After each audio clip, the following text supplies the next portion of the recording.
সুপ্রভাত বন্ধুরা, গাজীপুর জেলায় ছোট্ট একটি গ্রামে আমি সুষমা তোমাদেরকে জানাচ্ছি অনেক অনেক ভালোবাসার অনেক অনেক স্বাগত আমার চ্যানেলে। আশা করি তোমাদের আজকে আমার ভিডিওটা ভালোই লাগবে। আর আজকে আমার ব্লগটা তোমরা দেখতে থাকো। সকালে ঘুম থেকে উঠেছিলাম আমি 6টা বাজে। আর 6টা বাজে উঠে আমি কিছুটা কাজকর্ম করে এসেছি এখন উঠান ঝাড়ু দিতে। উঠানটা এখন ঝাড়ু দিচ্ছি আর বলো তো এত ধুলা আর ধুলা, উঠান ঝাড়ু দিতে গিয়ে ধুলা শুধু উড়ে মাথা শরীর সব কিছু ভরে যায়, কারণ এখন তো ধুলার দিনই। আর আমি ঠিক করেছি কালকে উঠানটা একটু লেপে দিব, গোবর দিব উঠানে। উঠান ঝাড়ু দিয়ে চুলা লেপে আমি কিন্তু এখন এসেছি কাপড় ভাঁজ করতে। তোমরা তো দেখো নি আমি লাকড়ি চুলাতেও রান্না করি। আর যেহেতু এখন প্রচুর গরম তাই আমি লাকড়ি চুলাতে যাচ্ছি না, গ্যাসেই রান্না করছি। আর আমাদের গ্রামের বাড়িতে চুলো থাকবে না তা কি করে হয়? গ্রামের বাড়িতে কিন্তু সবার বাড়িতে লাকড়ি চুলা আছে। আর তোমাদেরকে দেখাবো একদিন আমি চুলাগুলো দেখাবো যেদিন রান্না করবো। তাই আমি আজকে গিয়ে চুলাটা লেপে দিয়ে আসলাম। আর কালকের এগুলো ধোয়া কাপড় ছিল, কালকে প্রচুর কাপড় দিয়েছিলাম কিন্তু কালকে কাপড়গুলো আমি গুছাতে পারিনি, তাই এখন গুছিয়ে দিলাম। আর সকাল সকাল থালা বাসনগুলো সব কিছু ধুয়ে দিলাম। এই ফাঁকে আমার স্নান কিন্তু হয়ে গেছে, স্নান করে কাপড়গুলো নেড়ে নিচ্ছে। কাপড় নেড়ে আমি কিন্তু গোপালকে পূজাও দিয়ে দিয়েছি। সকাল সকাল গোপালকে পূজা না দিলে কি মনটাই ভালো থাকে না, তাই আমার পূজা দেওয়া স্নান করা সব কিছু কমপ্লিট। আর এখন আমি কিন্তু সকালে নাস্তা বানাচ্ছি। সকালে আজকে ভাত রান্না করছি, ভাত পটলের ভাজা আর হবে মুসুর ডাল হবে পাতলা করে। এদিকে বাপের খিচুড়িটাও হয়ে গেছে। আর এখন আমার ছোট বাপিকে একটু আদর করবো, বাপিকে এদিকে খাইয়ে দিয়েছি।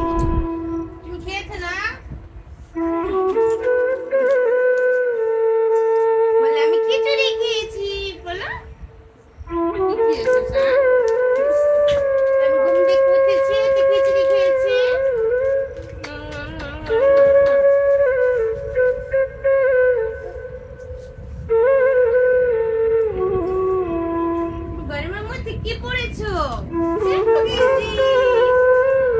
বলে আমার প্রচুর গরম লাগে তাই আমি সেটা গেঞ্জি পরেছি।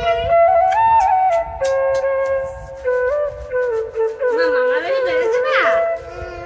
কিন্তু কোনো যাবা? যাবে? মামা বাড়ি যাবে? মামি যাবে? দাদু বাড়ি যাবে?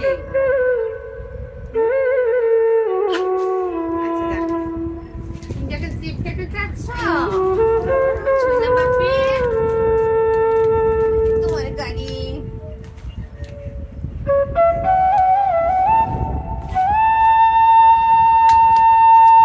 সকালে সব কাজটা শেষ করলাম। আর এই ফাঁকে আমার সোনা বাপি কিন্তু ঘুম থেকে উঠে পড়েছে। বাপি উঠে পড়ে বাপিকে ফেস করিয়েছি, দাঁত ব্রাশ করিয়েছি। এই যে আমার বাপি নাস্তা খেয়ে গেছে। বাপি কিন্তু সকালে খিচুড়ি খেয়েছে।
সরিষা বাটা দিয়ে রান্না করেছি ডাল আর পটলের ভাজা। এটা হচ্ছে সকালের খাবার। আমি এখন ভাত খাবো ঢেঁড়স আর ডাল দিয়ে, কারণ আজকে সকালে আমি অন্য কিছু খাবো না, তাই ভাবছি নাস্তাটা ভাতই খাই। আমি প্রতিদিন সকালে ভাত খাই না।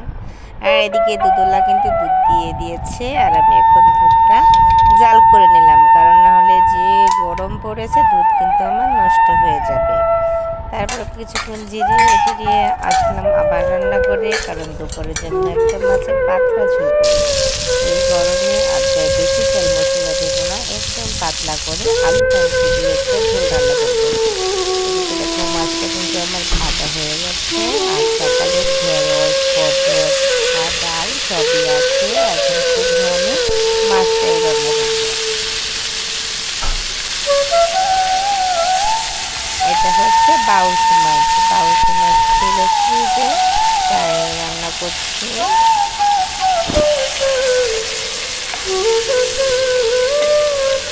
আর আমার ছোট্ট বড় পাপি বলছে, মা আমি ডিম ভাজি দিয়ে ভাত খাবো, তাই ওকে এখন আমি ডিমটা ভেজে দিলাম। আর দেখো ডিমটা কিন্তু অনেক সুন্দর ফুলেছে, দেখতেও খুব সুন্দর হয়েছে।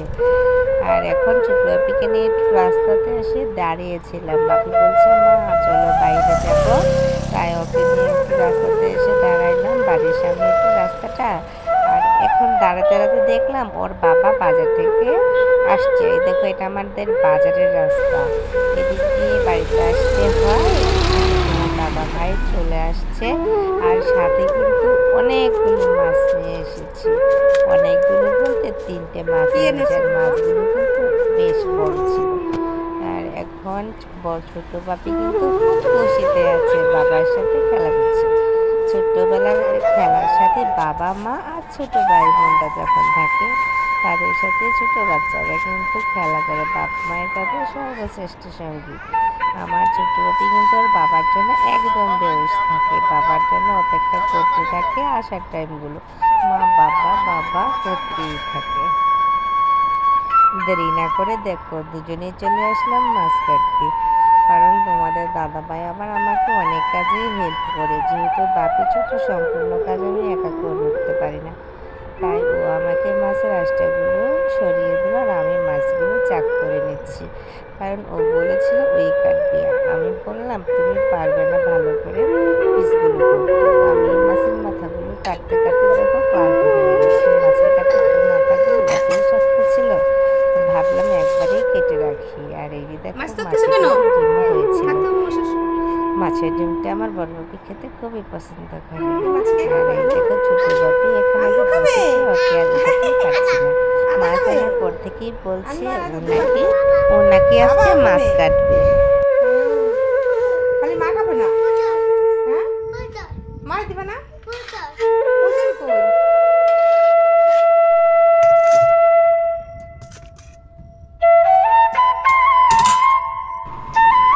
নিলাম তোমাদের দাদা ভাইয়ের জন্য, ওকে ভাত দিয়ে দিলাম।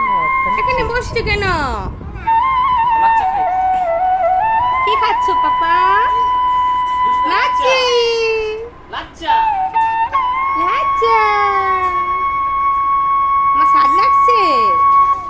খেয়ে দেখাও, খেয়ে দেখাও, খেয়ে দেখাও। ওরে বাবা রে, এটা কে খাচ্ছে রে?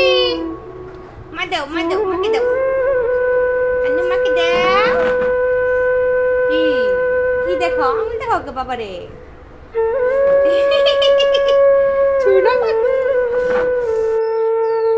বন্ধুরা এখন একটু শর্ট ভিডিও করলাম। আমার ছোট বাপি এখনো ঘুমাচ্ছে, দুপুর যে খেয়ে টেয়ে ঘুম পেয়েছি, এখন ঘুমাচ্ছে। বড় বাপি ওর সাথে ঘুমিয়ে আছে, আর আমি একটা শর্ট ভিডিও করলাম। আর তোমাদের দাদাভাই এখন বাজার থেকে বাজার নিয়ে আসছে, বিকালের বাজার। আজকে আমাদের এখানে বাজারে দিন, বিকালে বাজার পাওয়া যায়। বিকালে বাজার নিয়ে আসছে। আর আজকে একটু ঘুরতে যাব, বাপিকে নিয়ে একটু লতাদের বাড়িতে যাব। বাপি ঘুম থেকে উঠে ঠান্ডা কাপড় দিয়ে তারপরে যাব, কারণ অনেকদিন ধরে বাড়ি থেকে বেরোই না।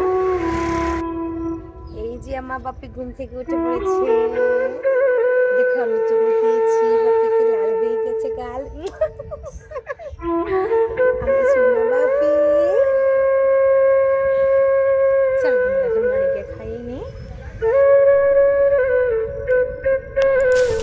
এদিকে আমার বাজার থেকে সবজি পাঠিয়ে দিয়েছে তোমাদের দাদাভাই বাজারে গিয়ে আবার দোকানে গিয়ে কিছুক্ষণ পরে সবজি কিনে পাঠিয়েছে। আর আমাদের এখানে কিন্তু বিকালে হাট বসে, প্রচুর সবজি পাওয়া যায়।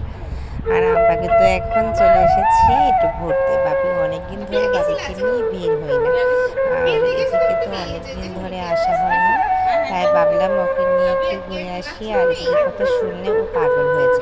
এদিক বলতে আমাদের বাড়ির আশেপাশে এদিকে তো সবাই ওকে অনেক আদর করে, ছোটো থেকেই ওদের খুব ভক্ত, তাই ভাবলাম একটু ঘুরে আসি। আমি কিন্তু এখন আমাদের আগের বাড়িতে থাকি না, আগের বাড়ি থেকে আমি একটু একটু সাইডেই থাকি। মানুষের জীবনে অনেক কাহিনী আছে, আমি তোমাদের সাথে এই কাহিনীগুলো কিছুদিন পরে শেয়ার করব, একদিন শেয়ার করব। কারণ কেন আমি বাড়িতে থাকি না, কেন আমি বাড়ি থেকে দূরে আছি। আর এতে সবচেয়ে বেশি কষ্ট পেয়েছে আমার ছোটো বোনকে। যখন ওকে নিয়ে আসি তখন অনেক কষ্ট পায়। মানে সারাদিন শুধু বলে বাড়িতে যাবার আনন্দ, বাড়িতে যাবে দেখা। আমি কিন্তু খুব একটা দূরে থাকি না, দেখা যায় মোটামুটি কাছাকাছি থাকি, কিন্তু বাড়িতে থাকি না। বাড়িতে থেকে চলে এসেছি। এই সমাজে কিছু বাবা মা আছে যারা শুধু সন্তানদের, যখন 3টা 4টা ভাই বোন থাকে তাদের উচিত সবাইকে সমানভাবে বন্টিত করে সম্পত্তি ভাগাভাগি করে দেওয়া। কারণ আমরা হচ্ছি মানুষ, আমরা তার আজীবন থাকবো না। তাই তাদের উচিত যে যখন আছি সেই মোতাবেক সম্পত্তিগুলো ভাগাভাগি করে দেওয়া।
সবাই কেমন আছেন? আশা করি সকলে ভালো আছেন।